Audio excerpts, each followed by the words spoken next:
Salut à toutes et à tous et bienvenue dans cette nouvelle vidéo. Aujourd'hui on continue la série de preview de la saison 2021 de Formule 1. On va parler d'AlphaTauri et de Ferrari. N'oubliez pas de rester jusqu'à la fin de la vidéo parce que je donnerai mes petits pronostics pour ces deux équipes. Mais n'oubliez pas aussi de me donner vos pronostics en commentaire. Alors on a là les deux équipes italiennes de la grille, les deux Scuderia que presque tout oppose. D'un côté on a AlphaTauri, anciennement Toro Rosso, qui est l'équipe B de Red Bull, qui prend ses jeunes pilotes par exemple et qui dépend de Red Bull sur tout. Et étant donné que c'est la junior team de Red Bull, leurs ambitions peuvent pas dépasser celles de l'écurie mère. Et c'est bien Red Bull qui prend les décisions les plus importantes pour l'équipe. De l'autre côté, on a la Scuderia Ferrari, la plus grande équipe de l'histoire de la Formule 1, la plus emblématique, la plus victorieuse, la plus riche avec le plus de ressources, qui prend les meilleurs pilotes. Pourtant, leur dernier titre date de 2008 et en 2020, ils ont terminé 6ème, juste devant AlphaTauri. Dans cette vidéo, on va essayer de comprendre pourquoi et ce qui peut arriver en 2021.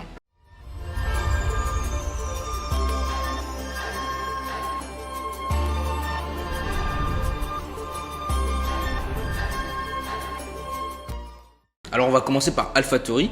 Alors comme j'ai dit, c'est une équipe italienne, anciennement appelée Toro Rosso et encore avant Minardi. Ils se sont fait racheter par Red Bull en 2006. Et c'est jamais une écurie qui a joué les premiers rôles en Formule 1, ils ont toujours eu moins de budget que les autres. Et depuis 2006, c'est l'écurie B, la junior team de Red Bull, et ils font débuter leurs jeunes pilotes en Formule 1. En 2020, ils avaient vraiment une monoplace très compétitive. Parfois sur certains week-ends, c'était la 4ème ou 5ème voiture du plateau, comme à Imola, on se rappelle.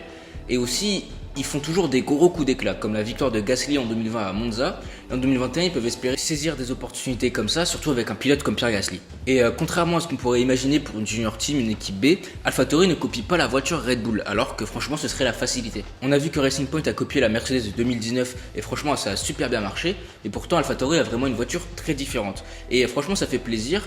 Ils s'investissent et ça montre qu'ils ont un certain savoir-faire. Par exemple, l'aileron avant de AlphaTauri ressemble beaucoup plus à l'aileron avant de Ferrari que celui de Red Bull. La saison 2020 pour AlphaTauri était très satisfaisante, même si on ne compte pas la victoire de Gasly. Si on la prend en compte, c'était une saison vraiment incroyable. Avec un Daniel Kvyat plus régulier et au niveau de Pierre Gasly, bon c'est compliqué parce que Gasly sort vraiment une saison incroyable, ils auraient même pu accrocher la 6ème place et Ferrari au championnat constructeur. Donc même si techniquement ils sont moins bien classés qu'en 2019 6ème, alors qu'en 2020 ils ont fini 7ème, je trouve quand même que c'est une meilleure saison. Déjà la victoire, mais aussi la voiture qui est plus compétitive et le package global avec les pilotes etc.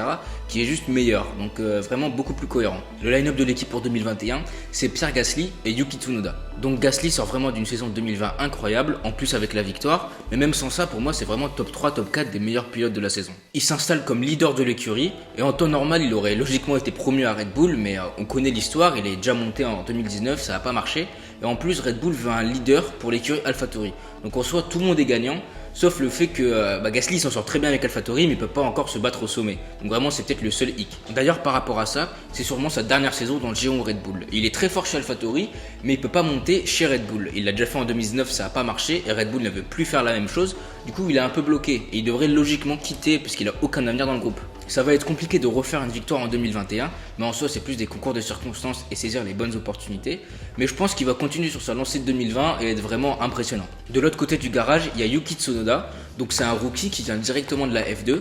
Il a fini 3ème et franchement je l'ai trouvé bien convaincant, il est incisif et il a un talent indéniable. Par contre je pense pas que ce soit de la part de Red Bull le meilleur choix de lancer Tsunoda en F1 dès 2021.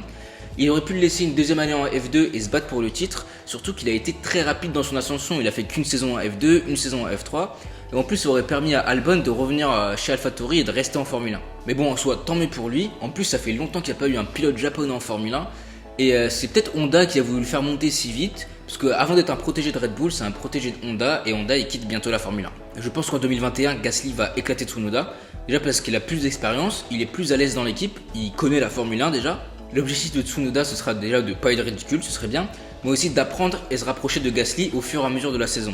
Mais vu sa capacité d'adaptation, ça m'étonnerait même pas par un hasard qui soit performant direct. L'avenir pour AlphaTauri ce serait déjà d'avoir plus d'indépendance de la part de Red Bull. Surtout qu'il n'y a plus la même nécessité de lancer autant de jeunes pilotes du programme, parce que déjà il n'y en a plus autant. La preuve c'est qu'il incarne vraiment un leader en Pierre Gasly, et donc l'objectif ce serait peut-être d'être plus écurisseur que relation écurie-mère, écurie B quoi. Par contre, leur destin, logiquement, il reste lié à Red Bull. Par exemple, on ne sait pas en 2022 quel moteur ils auront. Pour Red Bull, le but final, c'est de vendre des canettes.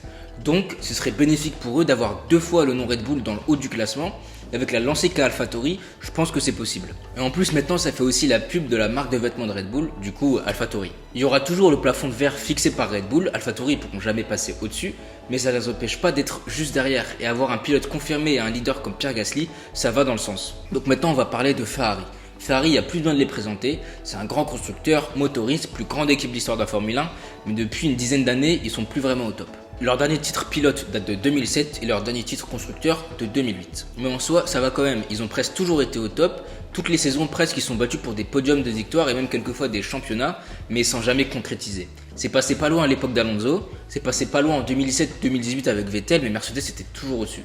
Par contre en 2020 c'était vraiment une catastrophe, tout va mal, il termine 6ème du championnat constructeur, le pire résultat de Ferrari depuis 40 ans. Alors il y a plusieurs raisons à la saison 2020 catastrophique de Ferrari, mais on va d'abord commencer par parler du problème principal, le moteur. Alors on va introduire ça en parlant de 2019. Alors en 2019 Ferrari avait le meilleur moteur et de loin. Par contre le souci c'est qu'il jouait avec le débitmètre et il brûlait plus de carburant qu'autorisé. Red Bull a porté réclamation à la FIA et la FIA ils n'ont pas réussi à prouver que c'était bien de la triche. Du coup ils ont passé un accord secret avec Ferrari et Ferrari en fin de saison a dû refaire un tout nouveau bloc moteur. Et du coup le nouveau bloc moteur qui est bien conforme au règlement, en 2020 c'est le pire moteur du plateau et aussi de loin. On s'en est surtout rendu compte à Spa et à Monza où les Ferrari ont vraiment galéré à sortir de Q1. Mais en parlant du moteur, faut pas oublier que le châssis lui aussi est raté.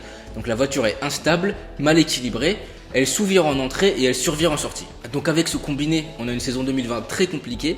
En plus, il y a le tanning un peu malchanceux. À cause du Covid, le développement est très limité pour 2021. Donc en temps normal, Ferrari avec les ressources qu'ils ont, ils auraient pu tourner la page, faire complètement une nouvelle voiture pour 2021 par exemple, et repartir de plus belle. Mais là, c'est impossible parce que les monoplaces restent globalement les mêmes pour l'année prochaine. En plus du moteur et du châssis, il y a un troisième souci qui a rendu la saison 2020 de Ferrari très compliquée, et ça nous amène à parler du line-up.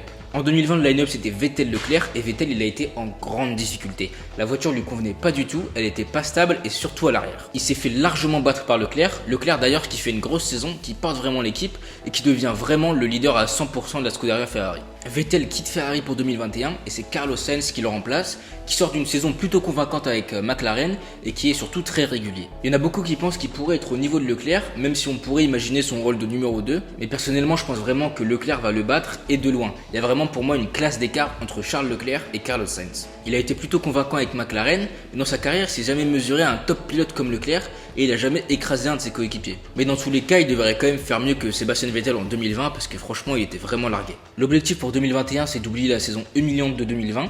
Côté châssis, les changements sont limités, mais il y en a quand même. Du coup, ils sont beaucoup investis dans les changements qu'ils pouvaient faire et c'est ça qui devrait faire la différence. Il faudrait une monoplace plus complète, plus équilibrée et un meilleur moteur, ça devrait bien aider l'aérodynamique. Côté moteur, Ferrari annonce qu'ils ont un tout nouveau bloc moteur pour 2021 qui est bien plus performant et franchement, ils en auraient besoin parce que c'était vraiment honteux et humiliant. Donc ils devraient raccrocher le paquet des moteurs Renault et des moteurs Honda. Faudra remonter au classement, mais ça va être dur parce que la concurrence, eux aussi, s'améliore. Et l'objectif, ce sera clairement pas de jouer des podiums et des victoires, c'est vraiment irréalisable, mais ce serait vraiment de terminer 3ème et de dépasser le midfield. Le vrai objectif, c'est 2022 et revenir au top du top. Ferrari, ils ont les ressources pour le faire, ils se sont toujours relevés. Offrir une monoplace qui peut se battre pour le titre à Leclerc, et d'ici 2022, Sainz se sera vraiment intégré à l'équipe. On va attaquer les pronostics, et concernant AlphaTauri, je les vois terminer 7ème comme en 2020. L'écurie n'a pas une pression énorme de résultats. Derrière, ce sera compliqué de se rapprocher et devant, c'est des équipes dans une autre dimension avec d'autres ambitions comme des constructeurs comme Ferrari, Aston Martin ou Alpine. Mais AlphaTauri, ils aiment bien leur rôle d'outsider, ils ont rien à perdre, tout à gagner et je suis sûr qu'ils vont continuer à faire des résultats solides et continuer à progresser. Avec Ferrari, c'est là qu'on attaque la partie vraiment très difficile des pronostics. Et personnellement, je pense qu'ils vont terminer 5ème du championnat. Les changements sont tellement limités que ça va être compliqué de faire une grosse différence. Mais dans tous les cas, ça devrait être très serré. Les autres équipes ont déjà un très bon moteur et ils doivent juste améliorer une voiture qui est déjà performante. Mais bon, j'espère pour eux qu'ils seront quand même dans la course et plus performants qu'en 2020. Et franchement, ça devrait pas être très compliqué. Sainz devrait faire mieux que Vettel et ramener plus de points, mais pas autant que Leclerc qui est vraiment le leader de l'écurie. En soi, le niveau global de 2021, ce sera sûrement le niveau que vont afficher les équipes au début de l'année, parce que tout le monde va se concentrer sur 2022. Donc on va voir Ferrari aux essais hivernaux et au premier Grand Prix de la saison, pour voir ce que ça va donner pour 2021. Mais honnêtement, je pense que l'ambition générale, c'est juste de plus être ridicule. Alors voilà, on arrive à la fin de la vidéo. Merci à toutes et à tous d'avoir regardé. N'hésitez pas à lâcher un like et à vous abonner. N'oubliez pas de me dire dans les commentaires vos pronostics pour la saison 2021 de Formule 1. On se retrouve dans pas longtemps pour une prochaine vidéo et on va parler de Aston Martin, Alpine et McLaren. Salut!